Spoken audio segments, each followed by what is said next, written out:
आज तक रेडियो सुनता है सारा जहां।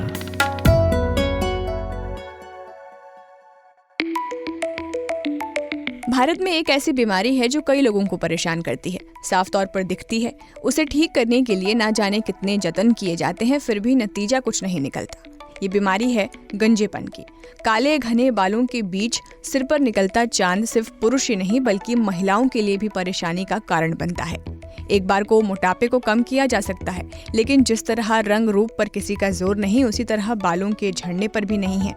बाल तो जैसे वक्त की तरह ही है, जो एक बार चले जाएं तो फिर लौट कर नहीं आते। इधर सिर के बाल कम होते हैं, उधर दूसरों की नज़रों में आपकी उम्र बढ़ने लगती है।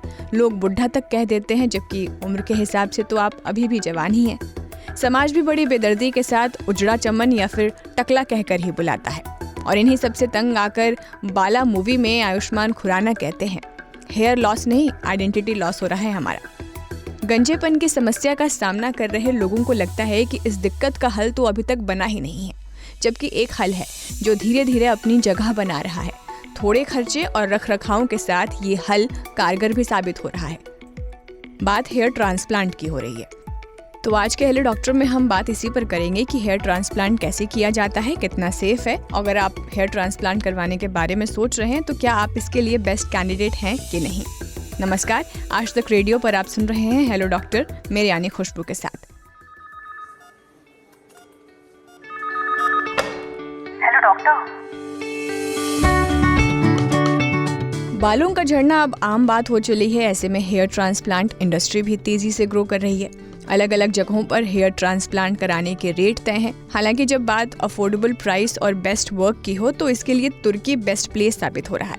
कम से कम जो हालिया आंकड़े हैं वो तो यही गवाही दे रहे हैं। अकेले इस्तांबुल में 300 से ज्यादा क्लिनिक इस समस्या से निजात दिलाने में जुटे हैं। देश भर में वैसे हर हफ्ते 150 से 500 हेयर ट्रांसप्लांट होते हैं। पहले तो सेलिब्रिटी ही हेयर ट्रांसप्लांट करवाया करते थे, लेकिन अब ये तरीका आम आदमी की पहुंच में भी आ गया है। लेकिन इसके फायदे के साथ साथ ऐसे साइड इफेक्ट्स भी हैं जो सेहत के साथ साथ जान के लिए भी खतरनाक साबित हो सकती है। ऐसी कई खबरें आपने भी पढ़ी सुनी होंगी और इसकी वजह से जो लोग हेयर ट्रांसप्लांट करवाने के बारे में सोच रहे होते हैं वो हिचकते हैं सबसे पहले कि करवाएं कि नहीं करवाएं। तो इसीलिए हमने सोचा कि क्यों ना हेलो डॉक्टर में इस पर बात करके आपकी सारी हिचकिचाहट को दूर किया जाए, ये बताकर कि आखिर ये पूरा प्रोसेस जो है हेयर ट्रांसप्लांट का वो कैसे किया जाता है, ताकि आप उन समस्याओं के बारे में जान सकें जो इस प्रोसेस से गुजरने के बाद आपको फेस करनी पड़ सकती हैं। इसके लिए हमारे साथ इंटरनेट कॉल पर जुड़ गए हैं डॉक्टर आदित्य अग्रवाल, जो मेदांता हॉस्पिटल गुरुग्राम में वाइस चेयरमैन है प्लास्टिक और रिकंस्ट्रक्टिव सर्जरी डिपार्टमेंट के। थैंक यू सो मच, आपने मेरे को बुलाया and I am more than happy to talk about जो क्वेश्चंस आपने पूछने होंगे उसके बारे में। स्वागत है डॉक्टर अरविंद अग्रवाल आपका आज तक रेडियो पर। डॉक्टर अरविंद, कितने सालों से आप इस surgery, aesthetic surgery, hair transplant में आपका एक्सपीरियंस रहा है? जब हम ट्रेन करते हैं प्लास्टिक सर्जरी में और प्लास्टिक सर्जन बनते हैं, तभी आपको एक्सपोजर होता है to do the hair transplant. Technique कैसे करना चाहिए, कैसे पेशेंट सेलेक्ट करना चाहिए और क्या उसमें डिफरेंट टेक्निक्स होती हैं, तो उसकी मास्टरी आपके पास आती है टाइम के साथ। बट ये ट्रेनिंग का प्रोसेस जो है ये आपका right from the very beginning start हो जाता है। जो हेयर ट्रांसप्लांट डॉक्टर अरविंद करवाना चाह रहे हैं, उसके बारे में सोच रहे हैं, उनके लिए उनका होमवर्क क्या होना चाहिए, क्या क्या तैयारियां, क्या क्या प्रिपरेशन उन्हें कर लेनी चाहिए? अब आप अगर आसपास देखेंगे अपने फैमिली मेंबर्स में, ऑल अराउंड यू, तो आपको बहुत सारे लोग मिलेंगे जिनके कुछ बाल चले गए हैं, किन्हों के सारे बाल चले गए हैं, वो बिल्कुल गंजे हो गए हैं। सो कई लोगों को ऐसा लगता है कि इससे उनकी जो है पर्सनैलिटी ठीक नहीं लगती है, या they feel old because of loss of hair. So ये सब रीजंस होते हैं जिससे कि बाल ना होने की वजह से वो लोग हमारे पास हेयर ट्रांसप्लांट के लिए आते हैं। कई बार कुछ मेडिकल कंडीशंस भी होती हैं, सर्जिकल कंडीशंस भी होती हैं, जिसकी वजह से आपके बाल जा सकते हैं। अच्छा डॉक्टर, ये पूरा प्रोसेस किस तरह से किया जाता है? मतलब किस तरह की टेक्निक्स आप लोग इस्तेमाल करते हैं? और मान लीजिए 40 से 50 साल की उम्र में कोई व्यक्ति आपके पास हेयर ट्रांसप्लांट के लिए आता है, तो फिर उसके बालों का जो नेचुरल ग्लो है वो कैसे आप लोग मेंटेन करते हैं? जहाँ से आप लोग बाल निकालते हैं उसकी सेफ्टी कैसे मेंटेन की जाती है? जी, सो देखिए, सबसे पहला तो ये होता है कि हम पेशेंट को पहले एग्जामिन करते हैं। कई बार ऐसी कंडीशन होती है जिसकी वजह से आपके हेयर लॉस हो रहा है। अगर आप उस कंडीशन को क्योर कर दें तो हेयर लॉस बंद हो जाएगा। जैसे डैंड्रफ हो गई या कभी इन्फेक्शंस हो जाती हैं। सो पहला चीज तो ये है कि स्कैल्प को एग्जामिन किया जाता है, और सेकंड ये कि पेशेंट की रिक्वायरमेंट क्या है, कहाँ से और कैसे बाल लगवाना चाहता है। और पेशेंट के लिए बहुत इंपॉर्टेंट है ये जानना कि जिसके पास भी, जिस डॉक्टर के पास वो जा रहा है, एक तो run of the mill doctor नहीं होना चाहिए। दैट मीन्स कि आपको अपना होमवर्क करना चाहिए। आजकल गूगल में बहुत कुछ इन्फॉर्मेशन रहती है, बट उसी में कई बार बहुत सारी फॉल्स इन्फॉर्मेशन भी होती है। कई लोग एडवर्टाइज करते हैं कि आप हमारे पास आए, हम 5 रुपए में एक बार लगा देंगे, आप 10 रुपए में एक बार लगा देंगे। मेरा कहने का मतलब यह है कि आप क्वालिफाइड डॉक्टर के पास जाएं, उनकी डिग्रीज चेक करें। जब आप उनसे बात करते हैं तो आपको ज्ञान हो जाएगा कि उनकी क्या क्वालिफिकेशन है, क्या वो कॉम्पिटेंट है ये प्रोसीजर करने में। और सबसे अहम बात ये होती है कि ये कोई भी प्रोसीजर, सर्जिकल प्रोसीजर हम करते हैं तो उसमें एक रिस्क होता है। तो रिस्क मिनिमाइज करने के लिए जिस फैसिलिटी में आप जा रहे हैं उसमें बैकअप सिस्टम होना चाहिए, सारी फैसिलिटीज होनी चाहिए। मान लीजिए आपको किसी भी चीज से रिएक्शन हो गया तो मैनेज कर पाए। तो एक लेमैन को हम ये समझाते हैं कि सबसे पहले कि उसकी रिक्वायरमेंट क्या है, उसको असेस करते हैं, फिजिकल फिटनेस देखते हैं, वो कोई ऐसी दवाइयां तो नहीं ले रहा है जिसकी वजह से रिस्क बढ़ सकता है, और क्या उसको सही में बहुत जरूरत है हेयर ट्रांसप्लांट की। कई मेडिसिन हैं और कई मेडिकल ट्रीटमेंट्स हैं जिससे कई बार वो हेयर रिस्टोरेशन हो जाती है, हेयर ग्रोथ वापस आ जाती है। बट जिन पेशेंट्स को एक्चुअली रिक्वायरमेंट है उनको असेस करके फिर ये बताया जाता है कि आपके जो बचे हुए बाल हैं उन्हीं को हम रीडिस्ट्रीब्यूट करते हैं। मेरे कहने का मतलब है कि जो आगे से गंजा हो गया है, जो उसके साइड के बाल हैं, पीछे के बाल हैं, वो हम यूज कर सकते हैं और वो इम्प्लांट कर सकते हैं जहाँ पे गंजापन है। जी। आजकल एक बॉडी हेयर ट्रांसप्लांट भी शुरू हो गया है जिसमें कि हम आपकी दाढ़ी के बाल, फॉर मेन जहाँ दाढ़ी के बाल हैं या बॉडी हेयर हैं चेस्ट पे या कहीं और जगह पे, वहां से भी एक एक बाल निकाल के वो सर पे लगाए जा सकते हैं। सो टेक्निक्स बहुत सारी हैं, टेक्निक्स एडवांस हो गई हैं। आजकल रोबोटिक हेयर ट्रांसप्लांट भी मिलता है। आज तक रेडियो अब सुनिए आज तक की मोबाइल एप्लीकेशन पर भी। प्ले स्टोर से आज तक की मोबाइल ऐप डाउनलोड करें। ऐप में आपको सबसे ऊपर राइट साइड में 3 आइकन दिखेंगे, उनमें से एक जो सबसे बीच में है वो है आज तक रेडियो का आइकन। तो उसे उंगली से जरा सा छू दीजिए और खुल जाएगा हमारा पिटारा, जिसमें क्या है, न्यूज तो हर जगह है पर हमारे यहाँ न्यूज है सही कॉन्टेक्स्ट के साथ। खबर तो आ गई पर खबर से आगे की बात क्या है, उसका एनालिसिस आपको हमारे यहाँ मिलेगा। और इस ठिकाने पर सिर्फ खबरें ही नहीं, ज्ञान की बातें हैं, मजेदार किस्से हैं, बदकही है और भी बहुत कुछ, जिसका स्वाद लेने के लिए इस गली के चक्कर लगाते रहे। आज तक रेडियो कहते हैं, सुनता है सारा जहां। अब उनके एक एक इंडिविजुअल बाल निकाला जाता है, उसके बाद निकालने के बाद उसको जैसे अब हम प्लग इन करते हैं, उसको दोबारा से इम्प्लांट करते हैं जहाँ पे बाल नहीं है। और दूसरा एक टेक्निक होती है, इसे कहते हैं फॉलिकुलर यूनिट एक्सट्रैक्शन। मतलब उसमें क्या है कि एक या दो बाल एक साथ निकाले जाते हैं और वो फिर इम्प्लांट कर दिए जाते हैं। सो ये टेक्निकल क्वेश्चंस हैं, ये बेसिकली पेशेंट्स को हम असेस करके डिसाइड कर पाते हैं कि इनके पास इतने बाल हैं, इनको हेयर ट्रांसप्लांट से फायदा होगा।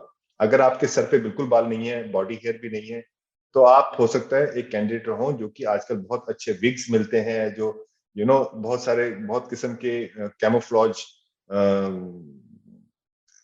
एडवांस्ड विग्स बन गए हैं जो आप यूज कर सकते हैं। तो दोज आर कैंडिडेट जिनके पास कोई चारा नहीं है एक्सेप्ट ये यूज करने का। But most of the patients में बॉडी हेयर और बियर्ड हेयर को हम यूज करके उनको हेयर ट्रांसप्लांट कर सकते हैं। जो आप कह रहे हैं नेचुरल लुकिंग रिस्टोरेशन ही होता है, बिकॉज ये आपकी टेक्निक पे डिपेंड करता है कि आपके आगे के बाल किस एंगल से जा रहे हैं, और हर बाल को एक साथ एक लाइन में नहीं लगाया जाता है। जैसे नेचुरली हमारा हेयर लाइन जो है वो स्ट्रेट नहीं होता है, वो थोड़ा वेवी होता है। तो वो सारी टेक्निकल एस्पेक्ट्स हैं जो कि ध्यान रखा जाता है जब हम एक्चुअल सर्जरी करते हैं। और कोई व्यक्ति हेयर ट्रांसप्लांट के लिए बेस्ट कैंडिडेट है या नहीं है, ये आप लोग कैसे तय करते हैं? क्या क्या रिक्वायरमेंट्स होती हैं आपकी? देखिए, कोई भी हम सर्जरी करते हैं तो आपको रिस्क बेनिफिट रेशियो देखना होता है कि जो आप सर्जरी करवाने जा रहे हैं उससे आपको फायदा क्या होने वाला है और क्या क्या रिस्क हो सकता है। अगर कोई पेशेंट 60 साल का है, उसको डायबिटीज है, उसको ब्लड प्रेशर है, वो ब्लड थिन करने के लिए गोलियां ले रहा है, तो वो गुड कैंडिडेट नहीं है। जैसे मैंने पहले भी जिक्र किया, कई लोगों के पास बाल ही नहीं होते तो हम उनको हेयर ट्रांसप्लांट ऑफर नहीं कर सकते। शरीर में भी बाल नहीं है, सर पे भी बाल नहीं है, तो उनके पास विग के सिवाय कोई ऑप्शन नहीं है। दूसरा जो ग्रुप ऑफ पेशेंट्स है जिनको सूट नहीं करेगा, जिनको बहुत सारी एलर्जीज होती हैं, बहुत सारी दवाइयों से रिएक्ट करते हैं, तो उसमें कॉम्प्लिकेशन होने के चांसेस ज्यादा होते हैं। और तीसरा कैंडिडेट वो होता है जिसके अनरियलिस्टिक एक्सपेक्टेशंस है। वो एक बार हमारे पास आते हैं तो हमारे पास फोटो लेके आते हैं कि सर हमें ये इस तरह के बाल चाहिए।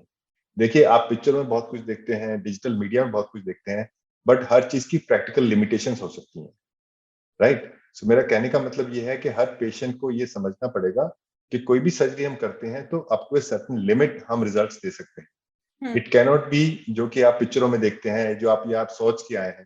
तो रियलिस्टिक एक्सपेक्टेशंस होना बहुत बहुत जरूरी है। एक सवाल डॉक्टर मेरा आपसे ये कि जैसे मान लीजिए जिस कोई सर्जरी हो रही होती है किसी भी चीज़ की, तो कुछ घंटों पहले या कुछ दिन पहले तक डॉक्टर ये कहते हैं कि ये काम आपको नहीं करना है। तो ठीक वैसे ही जब कोई व्यक्ति आपके पास हेयर ट्रांसप्लांट के लिए आता है, आप उसे कंफर्म कर देते हैं, वो आपके लिए एक सूटेबल कैंडिडेट हो जाता है, आप ये सारी रिक्वायरमेंट्स देख लेते हैं, तो उसके बाद आप क्या सुझाव देते हैं? जैसे मान लीजिए कि 1 हफ्ते बाद किसी का हेयर ट्रांसप्लांट होना है, तो उस जिस दिन ट्रांसप्लांट होना है उससे पहले तक में उसे क्या-क्या चीज़ें नहीं करनी है? Okay, so that's a good question because कई पेशेंट्स जो हैं या कई जो कैंडिडेट्स हैं वो कुछ दवाइयां लेते हैं ओवर द काउंटर, जैसे दवाइयां आयुर्वेदिक, होम्योपैथिक, जिससे कि ब्लीडिंग होने के चांसेस ज्यादा रहते हैं। ये कॉमनली हम लोग आजकल फैशन चल गया ग्रीन टी पीते हैं। अगर आप 1-2 कप पीते हैं तो कोई दिक्कत नहीं है, बट अगर आप 10 कप रोज के पीते हैं तो जहां भी आपको चोट लगेगी तो आपको खून खून का रिसाव होने का ज्यादा चांसेस है। सो इसलिए विटामिन सी जो बहुत ज्यादा लेते हैं। फिर कुछ लोग जो टैबलेट्स ले रहे हैं जिससे कि खून पतला हो जाता है, जो मैंने जिक्र किया। फिर कब हम कई चीजें हम पेन के लिए लेते हैं, हम कॉम्बीफ्लैम ले लेते हैं अगर हमें दर्द हुआ, ओवर द काउंटर ड्रग्स हैं। आप केमिस्ट से जाके सिंपल ले सकते हैं, इकोस्प्रिन ले सकते हैं, एस्प्रिन ले सकते हैं। इनसे ब्लीडिंग होने के चांसेस और कॉम्प्लिकेशन होने के चांसेस ज्यादा होते हैं। तो इन पेशेंट्स को ये बताया जाता है कोई भी आप दवाई लें तो सोच समझ के लें या हमसे कंसल्ट करके लें कि ये दवाई ली जा सकती है कि नहीं।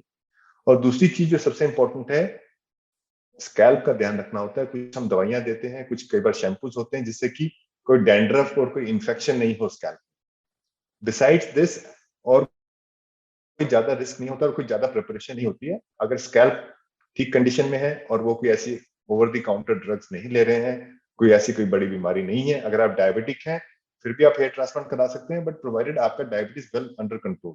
डॉक्टर, हेयर ट्रांसप्लांट के साइड इफ़ेक्ट्स पर बड़ी बात होती है।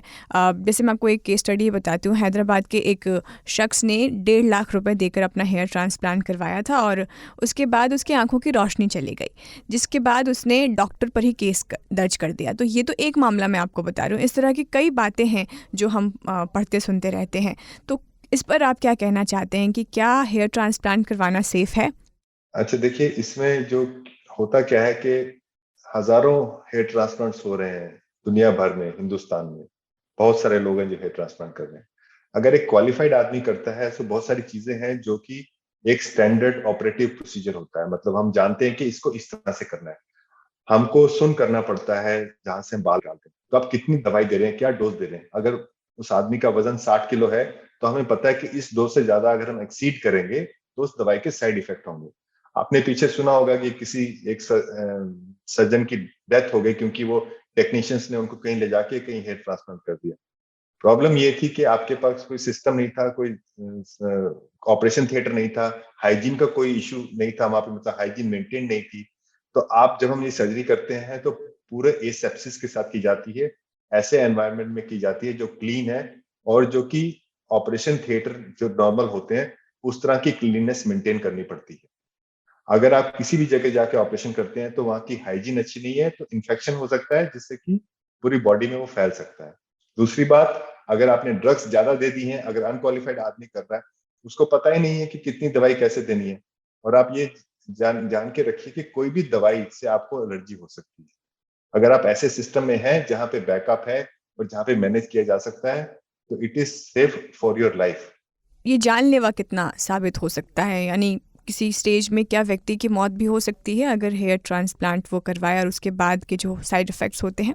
रिस्क हर चीज का होता है, लेकिन जान का रिस्क बहुत कम होता है बिकॉज ये सर्जरी नॉर्मली लोकल एनेस्थीसिया में की जाती है और पेशेंट फुल्ली अवेक होता है और उसको मॉनिटर किया जाता है। जब ड्रग ओवरडोज हो जाती है तो उसका रिएक्शन होने की वजह से मोस्ट ऑफ द टाइम्स ये एडवर्स कॉम्प्लिकेशंस हो सकते हैं जिसमें कि आपकी जान भी जा सकती है।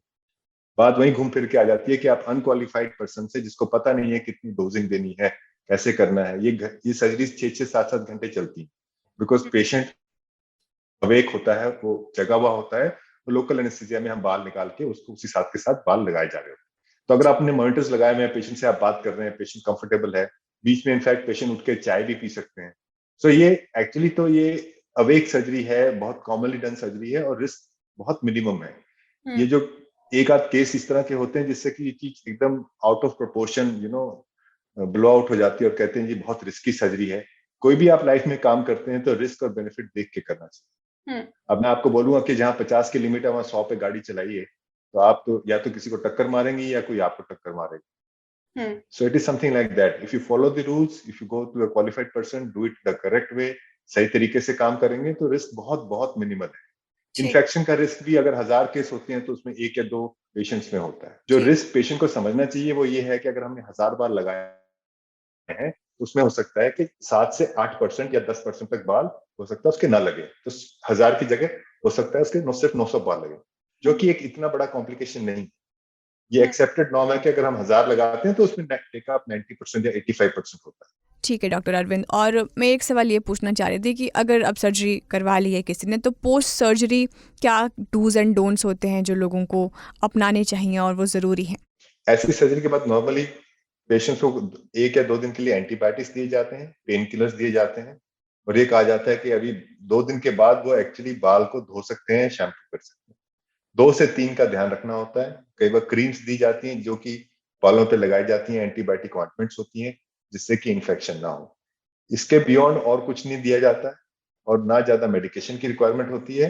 बट ये है कि हाँ, आप कोई एक्सर्शनल एक्टिविटीज नहीं कर सकते हैं, आप हैवी एक्सरसाइज नहीं कर सकते हैं, बट नॉर्मल वॉकिंग वगैरह और थोड़ा बहुत minimum rest is very important. After 5 to 7 days आप ऑलमोस्ट अपने रेगुलर रूटीन में निकल आते हैं। अगर आप जिम एंथुसियास्ट हैं तो वो भी आप 2 हफ्ते के बाद से ग्रेजुअली स्टार्ट कर सकते हैं। एक आखिरी सवाल डॉक्टर अरविंद मेरा इसके खर्च को लेकर, कि वैसे तो मतलब जैसा पढ़ा लिखा सुना है उसके हिसाब से करीब लाखों में इसका खर्चा आता है, हज़ारों में भी आता है, लेकिन मैं आपसे पूछना चाहती हूँ हमारे ऑडियंस के लिए कि एक जेन्युइन खर्च इसका कितना हो सकता है?